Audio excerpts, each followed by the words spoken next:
Hello and welcome to a scheme overview presentation delivered by Derbyshire Pension Fund.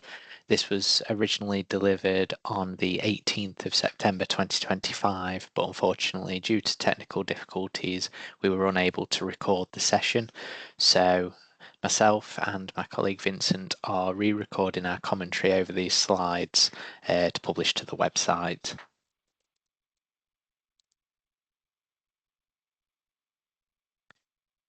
So this presentation is going to focus on the local government pension scheme, the LGPS, and in today's presentation we're going to cover what the LGPS is.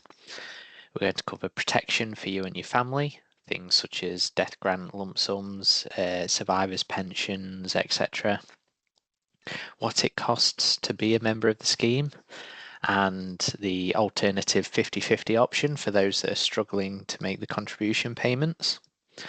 On the opposite end of the scale, if anyone's thinking of paying extra in terms of contributions, we'll cover that through APCs and AVCs. We're going to cover how your pension is worked out, things to think of when you're approaching retirement, what your annual benefit statement is and how to analyse it. And at the end of the session, we're going to provide you with some additional useful links that can help you engage with the fund and hopefully help you to understand your pension benefits a bit better. Okay, so to begin with, what is the LGPS? So the LGPS is a great way to save for retirement, and a public sector pension scheme like the LGPS is considered to be one of the better pension schemes. Pension schemes come in many different sizes with unique features and so on, but today we are just going to cover the LGPS, the local government pension scheme. It's a national scheme, but unlike other public sector schemes, it's not administered nationally. So it is administered by 86 funds across England and Wales, and there is a Scottish local government pension scheme as well. The LGPS regulations are nationwide though and made in Acts of Parliament, and you guys watching this video now most likely with us, the Derbyshire Pension Fund.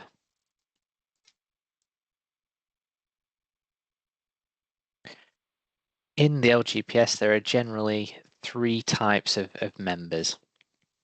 We've got active members who are paying into the scheme currently, and there is estimated 2.1 million of those across England and Wales. We have people who have been a member of the LGPS and have retired and claimed their pension benefits, and there's currently also 2.1 million people estimated to be receiving a pension from the LGPS on a monthly basis. And then we have what we call deferred members, who are people that have stopped paying into the scheme but have yet to claim their pension. And there are 2.4 million of those. The LGPS is considered one of the largest pension schemes in the UK. One additional thing to note is that you have one record under the LGPS per employment, so it is possible for someone to have one active record and one deferred record, or one active record and one pensioner record, etc., because they are one record per employment. The LGPS is a source of guaranteed pension. So what we mean by this is that it's a defined benefit scheme. So your pension builds up each year based on your pay and your service. Your pension is guaranteed by law and is not linked to investment markets. So that's where there's usually some confusion between what's known as a defined contribution scheme. They're the types of schemes where your pension pot is based on your contributions and investment returns on those contributions. The LGPS is not like that. Your pension has a set formula as to how it's calculated, which is based on your pay and your service in the scheme. Both you and your employer contribute towards the cost of your pension. So we'll cover employee contributions shortly, and those contributions are to cover the funding and the cost of providing your pension benefits. The overall aim is that the employee will front the cost of about a third of what it costs to pay the pension, and the employer pays approximately two-thirds of what it costs to pay the pension.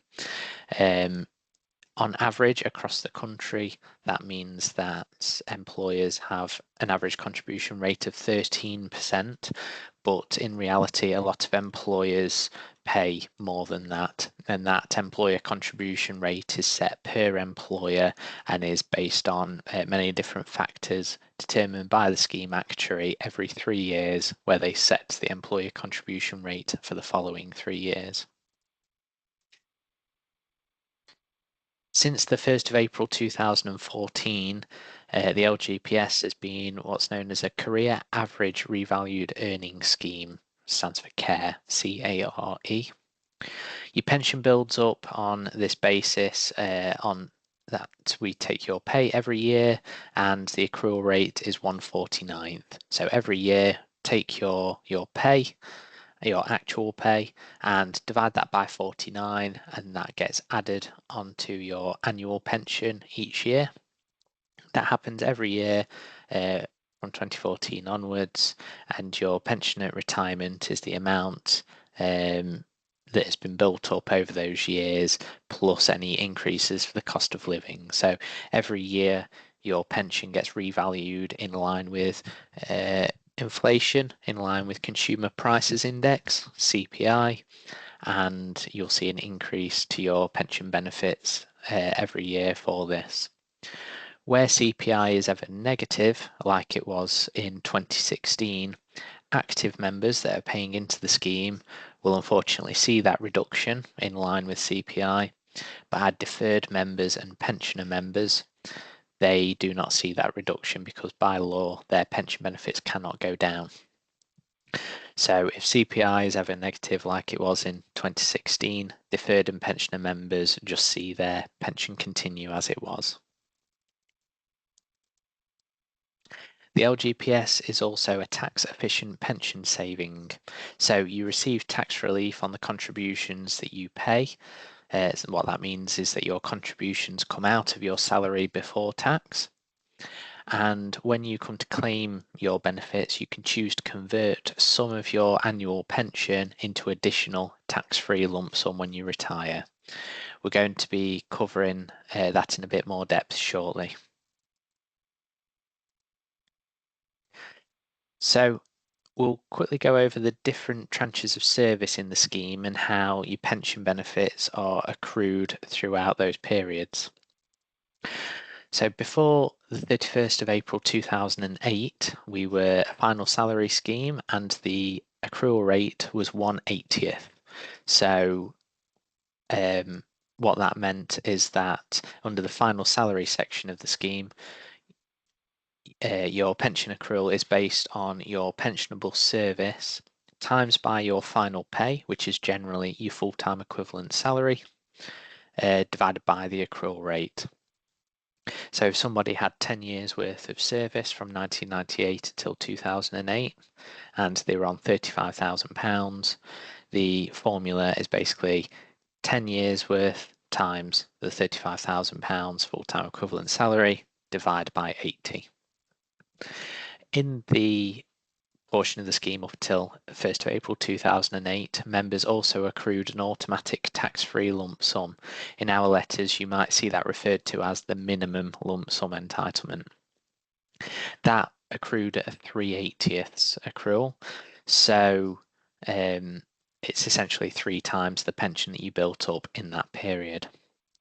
On the 1st of April 2008 up until the 31st of March 2014, the scheme was still a final salary scheme where we times your service by your final pay divided by the accrual rate, but the accrual rate changed from an 80th to a 60th. So it got a little bit better there.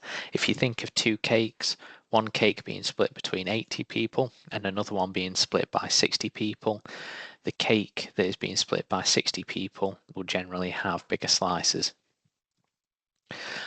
The automatic tax-free lump sum didn't continue from 1st of April 2008. So if you joined on the 1st of April 2008 or later, you didn't accrue an automatic tax-free lump sum. On the 1st of April 2014, we then moved to the care scheme, which we mentioned earlier, career average, and the accrual rate is a 49th in the main section of the scheme. So again, the accrual rate's gotten a little bit better. If we look at a cake now being split between 49 people rather than 60 people, the cake being split by 49 will have bigger slices. You'll see on the graphic on screen now that it says 49ths or 98ths. By default, when you're auto-enrolled into the pension scheme, you are enrolled into the main section where the accrual rate is 1/49th. If you're struggling to make ends meet, there is an option of the 50/50 section of the scheme in which members will pay half the amount of contributions and get half the amount of pension in return. So we've got a slide a bit later in the presentation that covers this a little bit more detailed, but just for now, again, just imagine a cake being split by 49 people and another one being split by 98. The one being split by 49 will have slices twice as thick as the one being split by 98 people. And how the scheme changed was, rather than it being that calculation of your pensionable service times by your final pay divided by the accrual rate in the care scheme, each year is a new entry where we get your pay for that year divided by 49 or 98 so if you're in the 50/50 section of the scheme, and that gets you an annual pension amount, and then each year we do that calculation and add it on to the previous year. In the LGPS, there's protection for you and your family. So if you're an active member and you die whilst in service, a death grant is payable of 3 times your actual pay, your pay for the year. So if you are on a full-time equivalent salary of £35,000 and you were full-time, it would be 3 times that amount paid as a tax-free lump sum as death grant. There's security for your family, so that if you die, there is a pension payable to survivors, such as your spouses, cohabiting partners, people you're in a civil partnership with, and if you have an eligible child, a child's pension is payable. By an eligible child, that is someone who is 18 years or younger, or it can go up to 23 if they are still in full-time education or vocational training. If the child is disabled, and that's a disability that's either mental or physical, then they could be entitled to that pension for the remainder of their life. There is also an ill health retirement process that members can go through if they feel that they are too ill to continue working. This is generally led by your employer, and through that process you will see an independent medical practitioner who assesses each case individually. They will make a recommendation to the employer based on their opinion of what tier that you fall into, and depending on that tier depends what pension benefits are payable and for how long. If you are a pensioner member in receipt of your pension, there is a 10-year guarantee on that pension. So if you died within those 10 years, a death grant is payable of 10 years worth of pension minus whatever pension has already been paid. So if you claimed your pension and died after 5 years, 5 years worth of your pension is payable as a death grant, and that's on top of any survivor's pension that would be payable to your loved ones. If you've not updated your nominations in a while or want to check them, you can check them through My Pension Online, where it will detail who you've nominated, and there's a link there to a form on our website that you can complete if you want to update those nominations. Similarly, if you get to My Pension Online and it tells you that we have no record of your nominations of where you want a death grant to go, the link will still be there for you to fill out that form and send that in to us. So how much does it cost to be a member of the local government pension scheme? So the contribution rate bandings are there on screen, and they are as they are today, and they get reviewed every year. The rate, like percentages, don't necessarily get updated every year. It's more so the bandings of pay on the left-hand side that get updated every year. In this scenario, Sam earns £30,000 a year, so she has a contribution rate of 6.5%. You can see that that's because her salary is between the 28,000 and 45,600, so that's why she's in the 6.5% bracket. That is the main scheme rate. As we mentioned earlier, there is a 50/50 section which we'll cover over the next couple of slides. With there being tax relief on these contributions, the monthly cost to Sam would be £162.50. That's 6.5% on £30,000. But with tax relief, the net cost is actually £130. As we mentioned earlier, your employer also contributes towards your pension. They will pay a rate set by the actuary, which is generally 2/3 the cost of your pension, but this is assessed every 3 years by the scheme actuary and is not factored into your pension calculation. As we mentioned earlier, your pension is based on your pay and your service because it's a defined benefit scheme.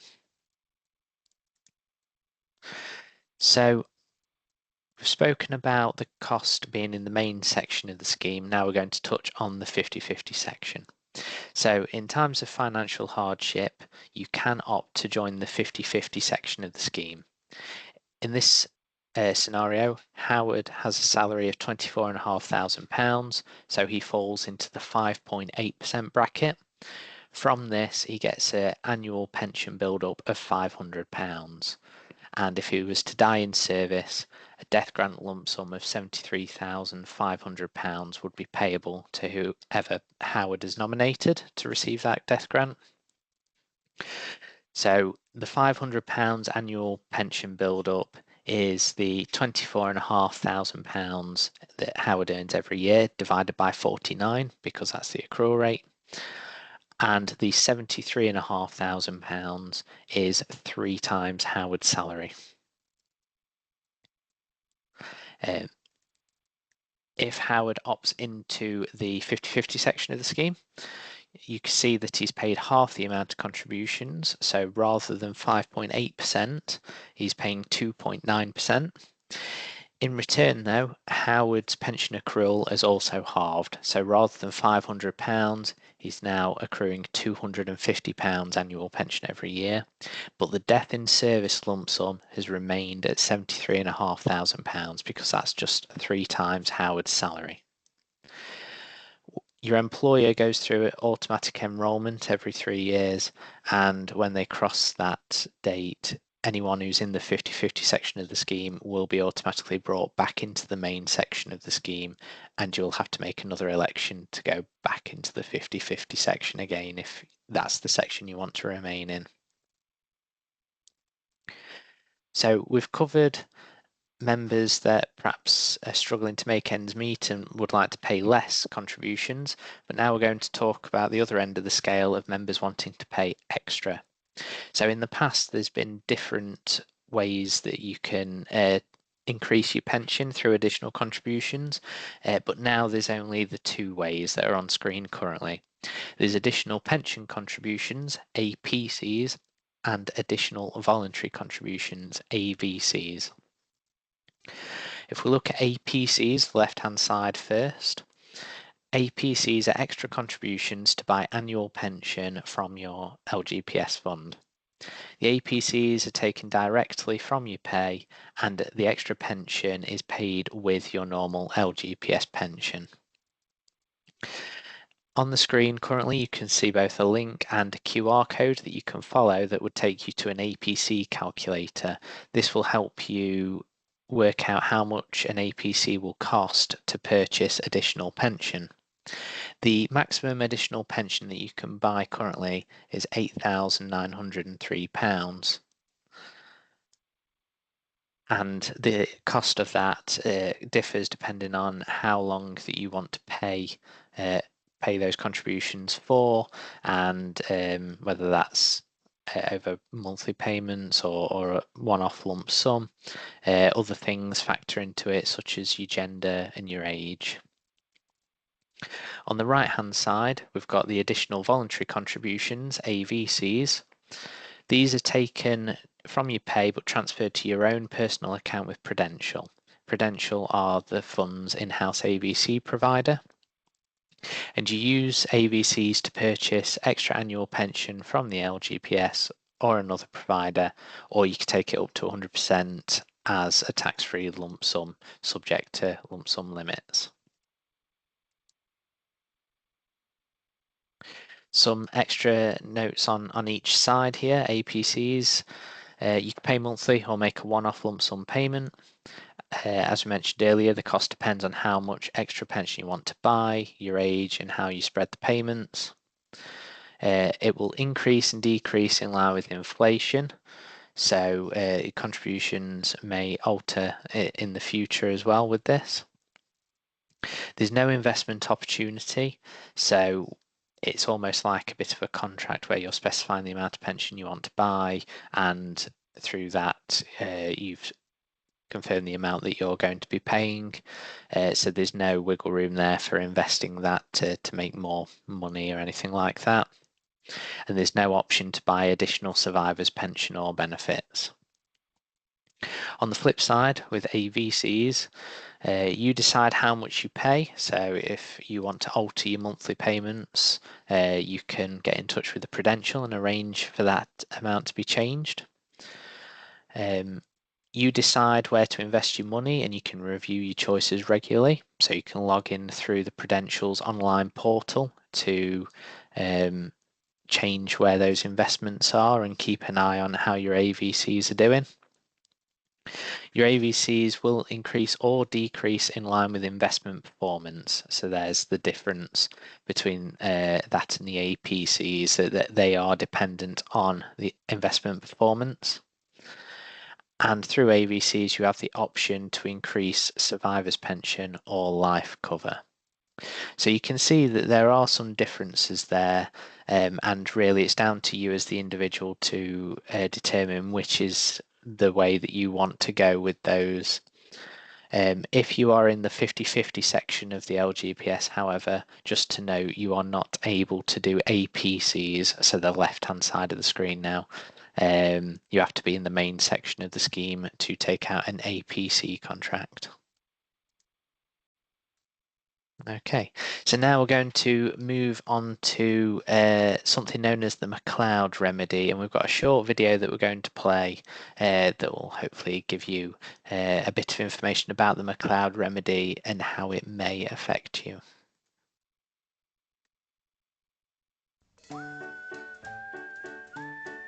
Pensions Made Simple, the McCloud remedy. In 2014, the LGPS changed from a final salary to a career average scheme. To protect older members when they retire, the career average pension they built up before age 65 is compared with the pension they would have built up if the final salary scheme had continued. The higher amount is paid, and this protection is called the underpin. The courts have ruled that providing underpin protection to only older members is age discrimination. The LGPS rules changed on the 1st of October 2023 to remove this discrimination. This is called the McCloud remedy. Qualifying younger members are now also protected. The LGPS pension you built up between the 1st of April 2014 and the 31st of March 2022 may be protected by the underpin if you paid into the LGPS or another public service pension scheme before the 1st of April 2012. You don't need to take any action. Your pension fund will work out whether you are protected. When you take your pension, you will automatically be paid the higher amount. Visit our website to find out if you are protected and what this means for you. LGPS. For you, for now, for the future.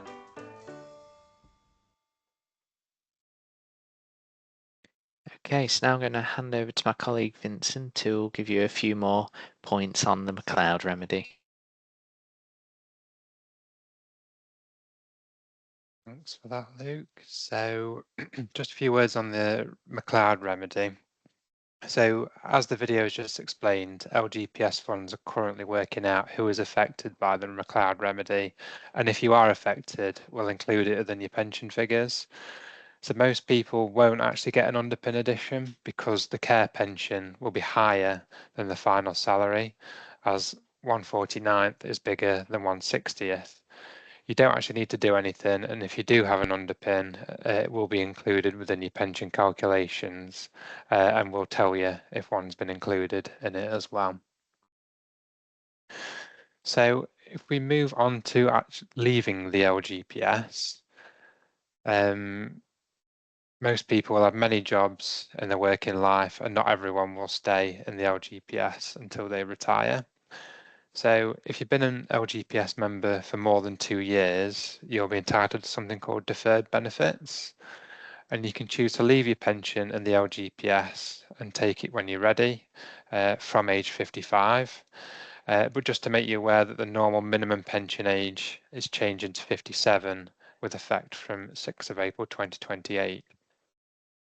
So for those with scheme membership, which began before 4th of November 2021, protections to retain the right to retire from 55 are expected, but we can't say that for sure at this moment until we have final confirmation. We do have a web page for that change, but we'll keep updated as we know more. So leave your pension in the LGPS as a deferred member. You can take from 55. You could join a different pension scheme and transfer your benefits, your LGPS pension to your new scheme. So you should notify your new pension scheme of your previous pension, including any LGPS membership, and a transfer can then be investigated. So there are risks with transferring out. You're giving up the guarantees offered by the LGPS. You are at risk of a scam, and we'll cover a bit more about that in the next slide. So there's something called club transfers, which are preferential transfers between public service pension schemes with similar guarantees, but subtle differences between them. You can combine your 2 periods of membership if you rejoin the LGPS. So if you leave one LGPS job and rejoin another LGPS job, there will be a few options with regards to transferring them or combining them. Please make sure you read the options given carefully to make the right decision. And you can also take a refund of contributions. If you were a member for less than 2 years, you know you're not entitled to a benefit within the LGPS. So the options are to take a refund of contributions or transfer it somewhere else as a cash transfer sum.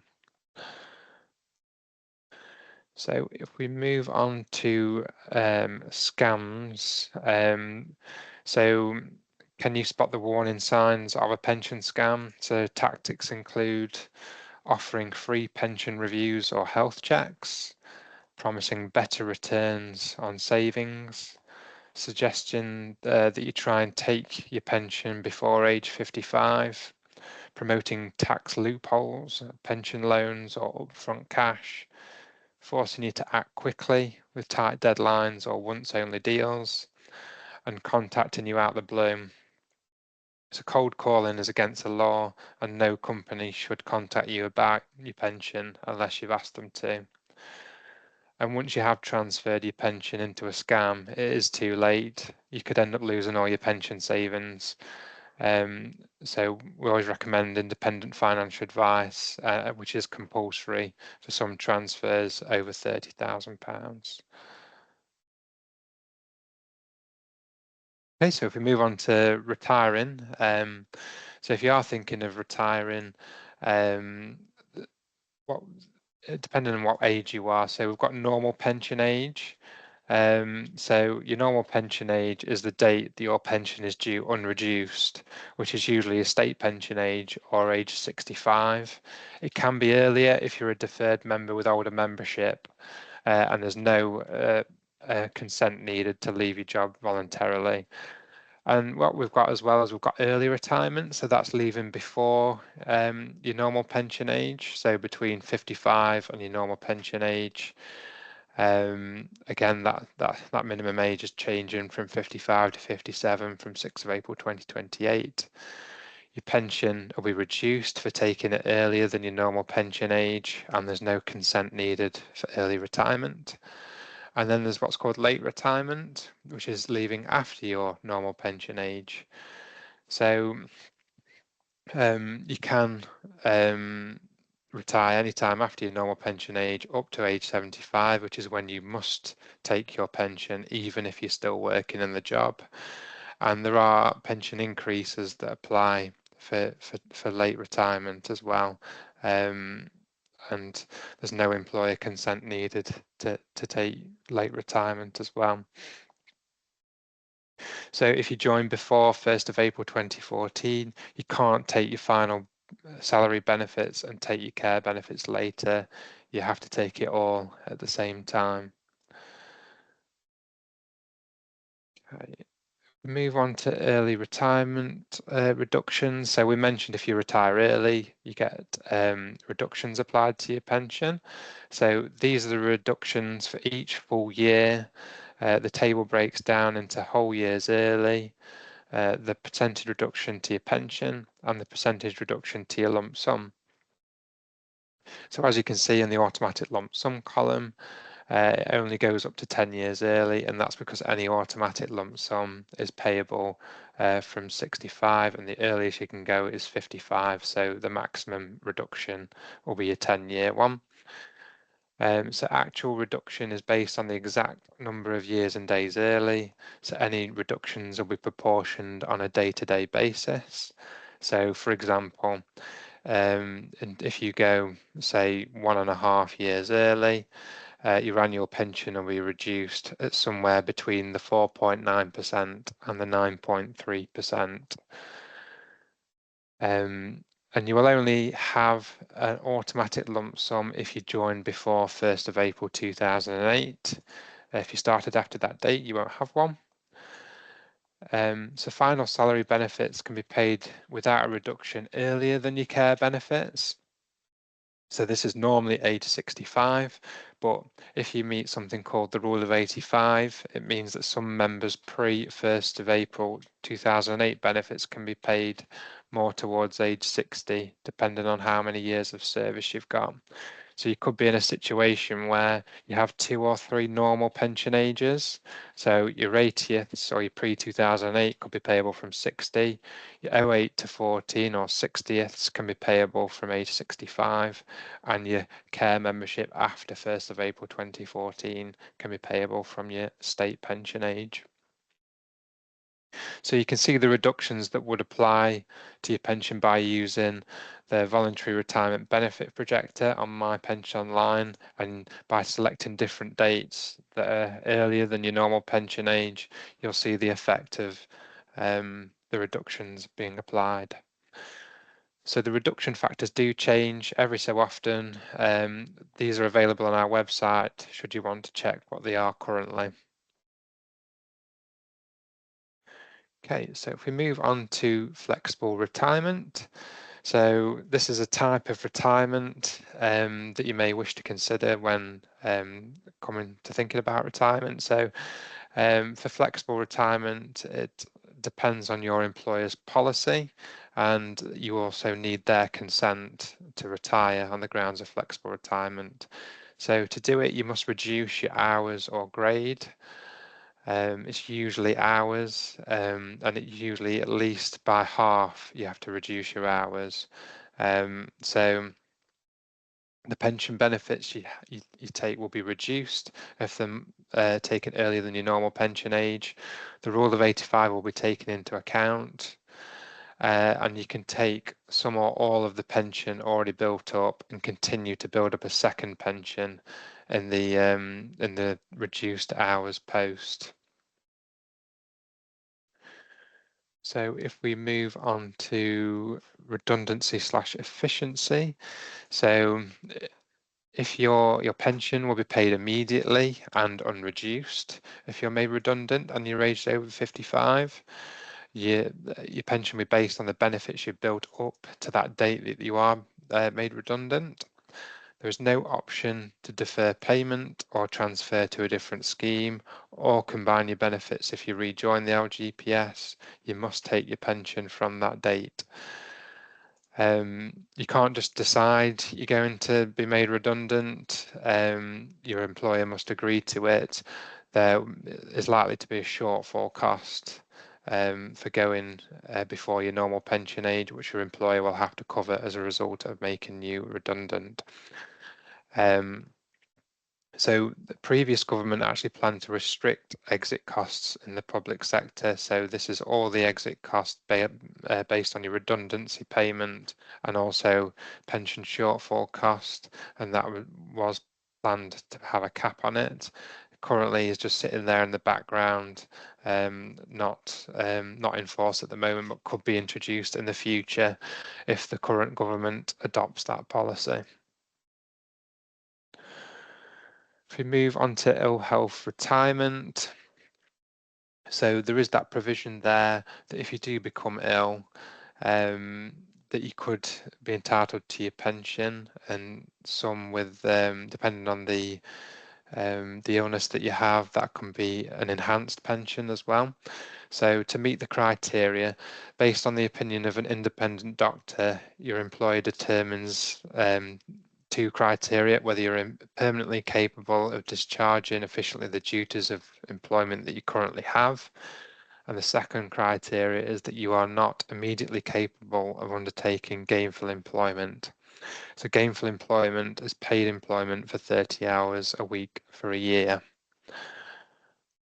So there's three, if you meet those two criteria, there is then three tiers of ill health retirement.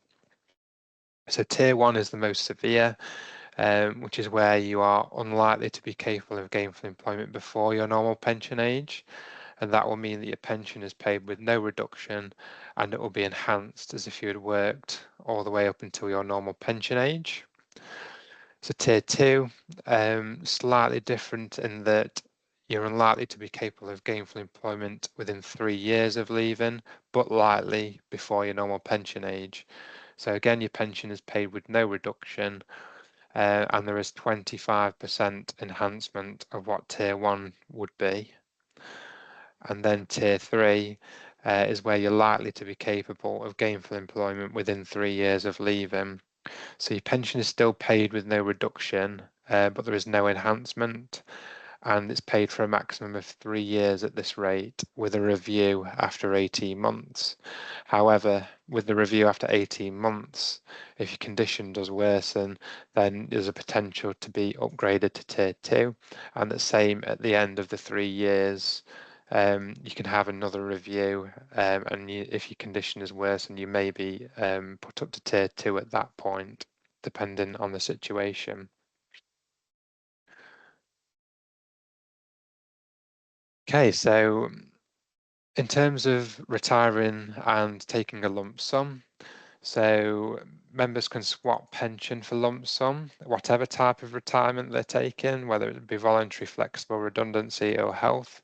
And for every £1 of yearly pension that you give up, you can get £12 extra tax-free lump sum. So members who join the LGPS before 1st of April 2008 have an automatic lump sum. You're still entitled to that, and you can use this option of conversion to increase the lump sum. So that QR code shown on screen now takes you to the lump sum calculator on the National LGPS website. Or and if you put your standard pension and standard lump sum into that calculator, it'll tell you what your minimum pension and maximum lump sum level is. Another way of getting it is by going to My Pension Online, the Derbyshire's online service, and if you go to the voluntary retirement benefit projector, you can use slidey bars on there to show the effect of converting your pension into lump sum. So when you come to retire, your standard and maximum lump sum figures will be given to you as part of your retirement pack, so you can see the minimum and maximum levels and make a decision at that point. So what is an annual benefit statement and what should you do with it? So your annual statement is an update on how your pension is growing, and as an active member you should receive one of these by the 31st of August this year, and it shows your data up to 31st of March of each year. It is based on information provided to us by your employer for that year, and your statement is located on your My Pension Online account. If you've not registered, you can complete our access form to begin your registration. Or if you'd like to receive your statement by post, please let us know via the inquiry form. The statement also provides estimates of the death grant that will be paid if you die as an active member. And just a reminder to keep your expression of wish for any death grant up to date as well. So in terms of what should you do next that you've received your ABS, check that your pay, employment and personal details are correct on the statement. And then you can use the benefit projectors on My Pension Online to review where you're likely to be at your normal pension age. And remember, it does not include any other pension benefits you might be entitled to. This is only relating to your LGPS pension. You may have other personal pensions, occupational pensions, state pension that you should include in your forecasts for the future. And just use your ABS as a springboard for future retirement planning, so that you are planning for when you can retire, and also plan for how much money you want coming in when you do retire as well. So this next slide just has a few useful links. So there's the National LGPS member website that has calculators, various videos, FAQs, general information about the LGPS.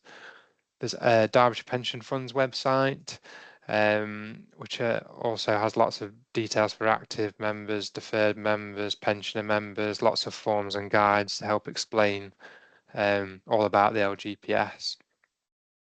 There's Derbyshire's online portal, My Pension Online. There's a link to that on the slide. You can contact us via our contact form on the website, or you can do that via My Pension Online. And also there's a state pension website on there as well, which has information about planning for retirement. So that brings me on to our final slide of the session. So just like to say thank you for watching this video. I know we've covered a lot there, but hopefully at least some of the video was useful. And if you do need to contact the fund on more specific situations to yourself, then please don't hesitate to contact us through My Pension Online or the website contact form. Thank you. Thank you.